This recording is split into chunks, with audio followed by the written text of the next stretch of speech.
Y por otro lado, la defensa de Begoña Gómez ha presentado a la causa abierta un nuevo documento.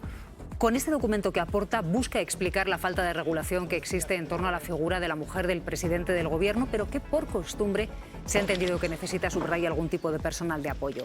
El informe recorre una por una las esposas de los presidentes del Gobierno anteriores y cómo de manera habitual, dice, esos asistentes que tuvieron colaboraban con ellas en cuestiones ajenas al ámbito oficial. Sí, ese informe firmado por un catedrático de Derecho Administrativo sostiene que no existe una regulación específica sobre las funciones de las esposas de los presidentes del Gobierno y también compara el papel de sus asesoras desde 1977. Afirma que en los últimos años ha habido patrones similares, que ante la falta de normas debe atenderse a la costumbre y cita algunos ejemplos como la ayuda en la organización de la boda de la hija de Aznar por parte de la asesora de su mujer. También la contratación por parte de Rajoy de 2 personas para cuidar a su padre en el Palacio de la Moncloa o la relación de amistad previa entre asesoras y esposas, como dice en el caso de Zapatero. Con ello, la defensa de Begoña Gómez sostiene que la malversación que se le imputa carece de fundamento porque asegura la actividad de su asistente en la Universidad Complutense no difiere de la de casos anteriores. Gracias, Esther. Carlos, ¿esto puede tener alguna influencia o simplemente es poner de manifiesto algo, aún sabiendo que va a tener poca influencia en la instrucción del caso o en la instancia superior? Sí, no, efectivamente. De hecho, el instructor no ha hecho caso absolutamente de casi nada de los límites que les han puesto y de los intentos porque concrete. Yo tengo mucho interés en ver qué, porque hay muchos recursos, tengo mucho interés en ver qué pasa en las instancias superiores, porque hasta ahora hemos visto a un peinado totalmente, en fin, súper criticado en sectores de la judicatura, pero de todo tipo, también sectores conservadores, muy criticada la instrucción, absolutamente cuestionada, y ahora vamos a ver qué pasa en las instancias superiores y vamos a ver si finalmente hay juicio conjurado o no, porque efectivamente es importante ver que si las instancias superiores actúan de manera distinta a Peinado, que todo indicaría, la lógica indicaría que sí, porque hasta ahora se ha llevado varios varapalos y todo el mundo con el que hablas mínimamente serio dice que la instrucción es rocambolesca, total. El informe en torno al caso Begoña Gómez, la mujer del presidente, que está siendo investigada por, se dice, utilizar recursos públicos para sus actividades privadas. Este es el informe que ha presentado la defensa de Begoña Gómez y repasa qué recursos públicos han tenido todas las esposas de todos los presidentes de la democracia.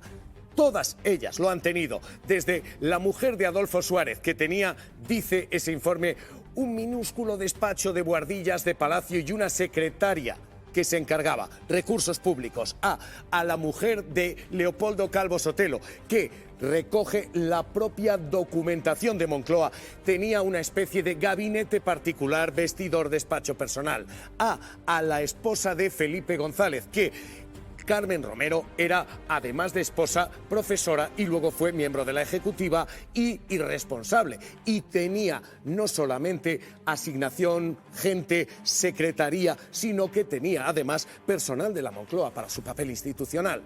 Todas las esposas de todos los presidentes han gozado de esto, especialmente las del Partido Popular. Esto es lo que dice el informe.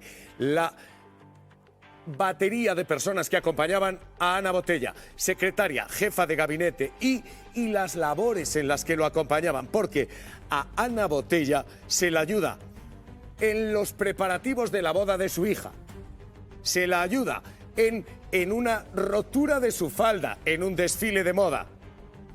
Los miembros de ese empleo público ayudan incluso a organizar la campaña electoral como concejala. Nunca ha habido estas denuncias, tampoco cuando la esposa del presidente, Zapatero, era viajando a Francia escoltada por personal y por secretaria. Y llegamos a Mariano Rajoy y a esta denuncia de este PP, porque la esposa de Rajoy también tuvo un asistente.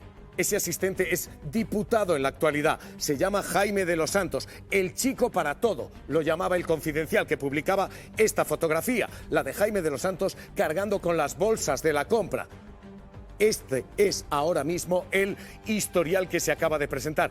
Nunca ha habido una persecución penal a ninguna de las esposas de ninguno de los presidentes. Pero, Balín, lo que dice este informe es: aquí se está haciendo la excepción, aquí se está haciendo persecución.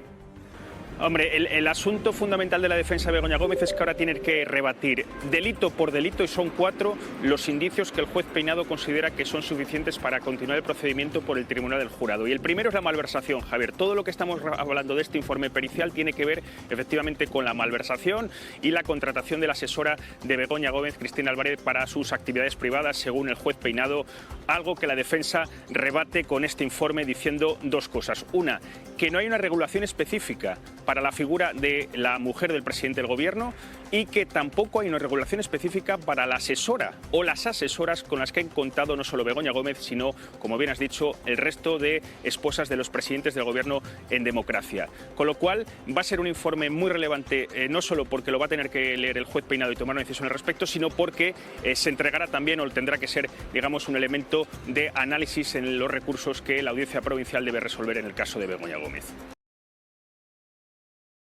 Francisco Correa, cabecilla de la trama Gürtel, se encargó de la iluminación, de montar los andamios y de otras cuestiones técnicas del banquete de bodas de la hija de José María Aznar. Según el diario El País, la factura ascendía a más de 32.000 euros, pero los novios, Ana Aznar y Alejandro Agag, no pagaron nada. Fue el regalo de boda de Francisco Correa, tal como ha confirmado el yerno de Aznar y también la madre de la novia. Es un regalo de una boda celebrada hace 11 años de un invitado a uno de los contrayentes. La alcaldesa de Madrid niega que Correa hubiera recibido contrapartidas por el regalo de boda. La duda ofende, ha dicho Ana Botella. La hija de José María Aznar y Ana Botella se casó en 2002 en el Escorial, en una ceremonia que muchos compararon con una boda real. Acudieron al enlace más de 1.000 invitados, entre ellos los reyes de España, primeros ministros europeos y altos cargos del PP. En la lista de invitados del novio figuraba Francisco Correa, que fue uno de los testigos. Alejandro Agag, yerno de José María Aznar, recuerda que el cabecilla de la red Gürtel dirigía hace 11 años una agencia de eventos y que en aquella época no estaba imputado en ninguna causa judicial. Francisco Correa, que actualmente está en libertad provisional, fue detenido en 2009. Desde entonces, la justicia investiga las adjudicaciones de contratos que administraciones del PP han hecho a sus empresas. La mujer de Pedro Sánchez, enviada al banquillo, y la juzgará el pueblo. Ya no podrán hablar de lawfare y será por malversación, por el presunto abuso de lo que es de todos. Y la pregunta es, ¿le queda algún familiar a Pedro Sánchez por sentarse en el banquillo? Porque su tío político ya tiene sentencia firme por abusar de una mujer prostituida y encerrarla en uno de esos clubes de carretera que sus señorías socialistas tanto visitan. Pero es que todo lo que toca el señor Sánchez se ensucia, se rompe, se abusa. Se ensucia, se rompe, se abusa. Enseguida pregunto a Ernesto por si le ha llegado la demanda, pero Esther Palomera, Ana Cabanillas. Yo creo que lo que... Vaya de lenguaje, ¿cómo está el panorama? Que la principal suciedad en el día de hoy ha salido por boca de este diputado, escasamente conocido para el gran público. Pero pues hace no tanto mezcló a Sara Santolaya, colaboradora de este programa también, sí, con la prostitución.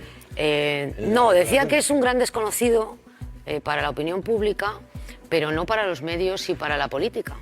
Porque yo recuerdo a este señor, no hace tantos años, erigiéndose en el paladín de la moderación y de la crítica dentro de su partido contra todos aquellos que utilizaban un lenguaje excesivo. Recuerdo cuando este señor flirteaba con Ciudadanos y con el Partido Socialista porque sabía que en su propio partido no le iban a incluir en las listas electorales que encabezó Isabel Díaz Ayuso. Y también recuerdo cómo ha ido escalando posiciones a base de decir lo contrario de lo que supuestamente pensaba. Es de esas especies que existen en la política que medran a costa de, asumir el credo que toque en ese momento, pero podría estar asumiendo cualquier otro papel, porque es un verdadero intérprete. Y luego añadiría solo una cosa, siempre habla quien más tiene que callar, porque este señor era el asistente personal de la mujer de Mariano Rajoy, el que le llevaba las bolsas de la compra, y hoy le vemos sentado en un escaño. ¿Le llevaba las bolsas de la compra? Las bolsas de las compras que hacía.